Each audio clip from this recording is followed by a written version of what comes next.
আজকে একটি ঐতিহাসিক ঐক্যের যে পরিবেশ এবং সম্ভাবনা দেখা দিয়েছে, সৈয়দ মোহাম্মদ রেজাউল করিমের আহ্বানে আজকের ঐতিহাসিক মঞ্চে যারা বসে আছেন তারাই হচ্ছে এই ঐক্যের মহাকাণ্ডারী। নতুন ইতিহাসের স্রষ্টা হয় ইতিহাসে, তার নাম স্বর্ণাক্ষরে লেখা থাকবে।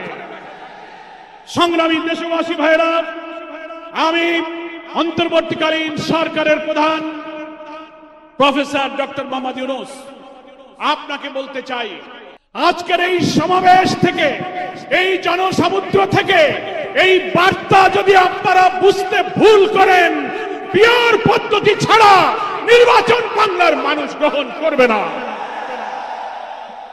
আমি প্রধান উপদেষ্টা, নির্বাচন কমিশনার সকলকে বলবো, আপনি জাতির উদ্দেশ্যে নিরপেক্ষ থাকার অঙ্গীকার করেছেন। আপনার অঙ্গীকারের প্রতি আপনি সাবধান থাকবেন। আপনার কোন কোন ভূমিকায় জাতির মধ্যে কিন্তু সংশয় তৈরি হয়েছে। পরিষ্কার বলতে চাই, আপনি সোজা থাকবেন। আমরা আমাদের জন্য, কোন দলের জন্য আমরা পক্ষপাতিত্ব চাই না। 2000 ছাত্র জনতার জীবন, হাজার হাজার মানুষের রক্ত, 17-18 বছরের মানুষকে ফাঁসি, অত্যাচার, জুলুম, রিমান্ড, ক্রসফায়ার দিয়ে আলেম ওলামা পীর মাশায়েখদের যে নির্যাতন করেছেন, সেই সংগ্রাম আমরা ব্যর্থ হতে দেব না। আসসালামু আলাইকুম ওয়া রাহমাতুল্লাহি ওয়া বারাকাতুহু।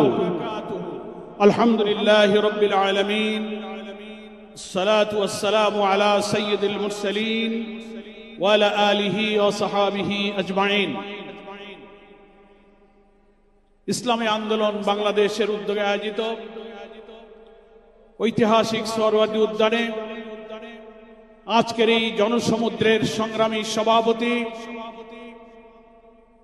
ইসলামী আন্দোলন বাংলাদেশের সংগ্রামী আমির মুফতি সৈয়দ মোহাম্মদ রেজাউল করিম পীর সাহেব চরমনাই, মঞ্চ উপবিষ্ট জাতীয় নেতৃবৃন্দ, সাংবাদিক বন্ধুগণ, আজকের এই সোহরাওয়ার্দী উদ্যান সহ রাজধানী ঢাকার অলিতে গলিতে উপচে পড়া জনসমুদ্রের সংগ্রামী জনতা এবং প্রিয় দেশবাসী, মহান আল্লাহ তাআলার দরবারে আপনাদের সকলকে নিয়ে আমি আরেকবার স্বস্তির সাথে মহান আল্লাহর শুকরিয়া আদায় করছি।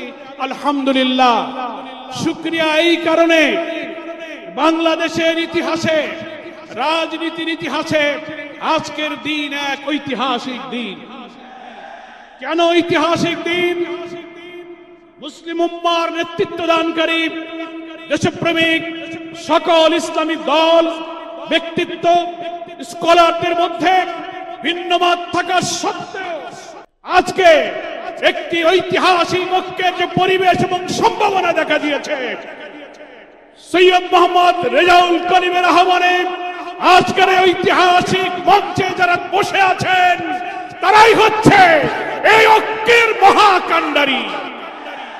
সংগ্রামী ভাইরা আমার, আজকে নেতৃবৃন্দের উপস্থিতি এবং পীর সাহেবের সংগ্রামী ভূমিকায় তিনি আজকে নতুন ইতিহাসের স্রষ্টা হয় ইতিহাসে, তার নাম স্বর্ণাক্ষরে লেখা থাকবে।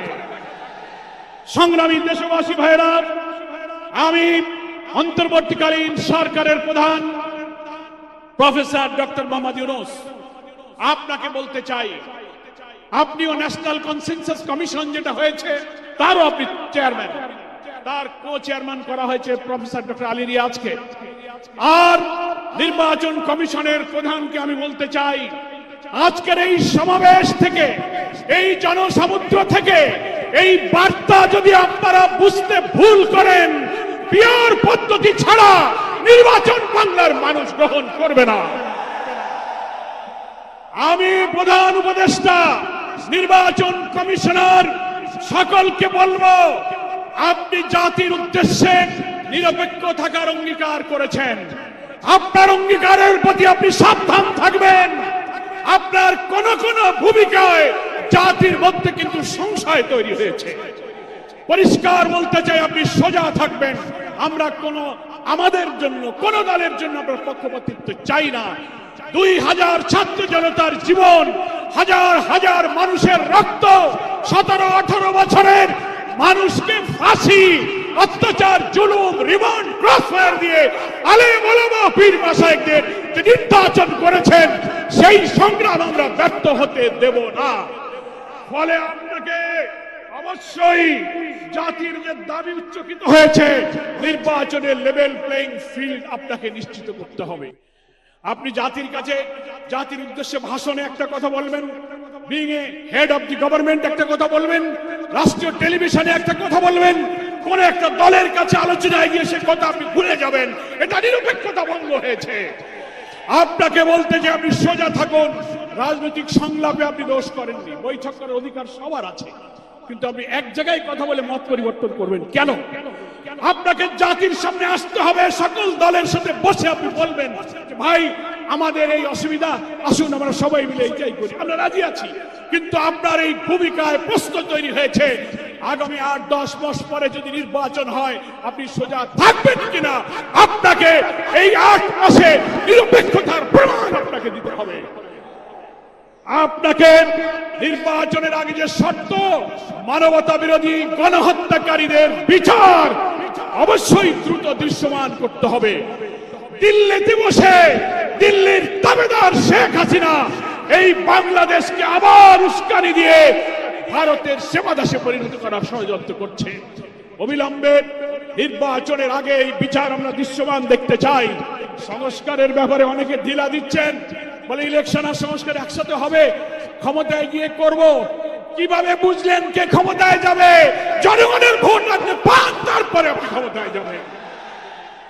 এই ফ্যাসিবাদী আমলের রাজনৈতিক সাংবিধানিক সরকারের যে কাঠামো তৈরি হয়েছে বাংলাদেশে, এই কাঠামো তছনছ করে দিয়ে নতুন বাংলাদেশের নতুন বন্দোবস্ত কাঠামোর জন্য অবশ্যই মৌলিক সংস্কার প্রয়োজন। এই প্রশাসনিক ব্যবস্থার মধ্যে আমরা নতুন কোন ফ্যাসিবাদ, নতুন কোন হাসিনার আমরা জন্ম দিতে চাই না। এই জন্য সংস্কার আমাদেরকে করতে হবে। আন্দোলনের শহীদ আহত যারা, তাদের চিকিৎসা এবং পুনর্বাসন করতে হবে। প্রবাসী 1,10,00,000 ভোটার, তাদেরকে ভোটাধিকারের ব্যাপারে আপনাকে নিশ্চিত করতে হবে। স্থানীয় সরকার নির্বাচন আগে নিতে হবে। জুলাই সনদ এবং ঘোষণাপত্র অবশ্যই, জুলাই বিপ্লবের বার্ষিকী আমরা 1 তারিখ থেকে 8 আগস্ট পালন করব। এর মধ্যেই জুলাই সনদ এবং জুলাই ঘোষণাপত্র আপনাকে বাস্তবায়ন করতে হবে। সংগ্রামী দেশবাসী, বাংলাদেশ জামাত ইসলামীর সংগ্রামী আমির ডাক্তার শফিকুর রহমান, তিনি পীর সাহেব চরমনাইকে এবং আপনাদের সহ সকল দেশবাসীকে জামাত ইসলামীর পক্ষ থেকে সালাম এবং শুভেচ্ছা জানিয়েছেন। তিনি জাতীয় ঐক্যের জন্য যে ঐতিহাসিক ভূমিকা রেখে চলেছেন, আমি মনে করি চরমনার পীর সাহেব সেই চেষ্টার ক্ষেত্রে একটি গুরুত্বপূর্ণ ঐতিহাসিক উদারতা, অবদান, মহব্বত রেখে ইতিহাসের একটি স্রষ্টা হয়ে তিনি থাকলেন। আগামী দিনে জাতীয় ঐক্যের মধ্য দিয়ে নতুন ফ্যাসিবাদের জন্মকে আমাদের ঠেকাতে হবে। আমরা এই ঐক্যের পেছনে চরমনার পীর সাহেবের যে উদারতা, যে আন্তরিকতা, যে মহব্বত, তার মাধ্যমে তিনি যে গুরুত্বপূর্ণ ভূমিকা পালন করেছেন আমরা দেখতে পাচ্ছি। ইতিমধ্যেই বাংলাদেশের গ্রামে গঞ্জে, শহরে, নগরে, বন্দরে ওলামায়ে কেরাম, মুসলিম উম্মাহর নেতৃত্বদানকারী জনগণের এই ঐক্যের পরিবেশ দেখে, আজকে এক মঞ্চে দেখে গ্রামে গ্রামে ঐক্যের জোয়ার শুরু হয়েছে।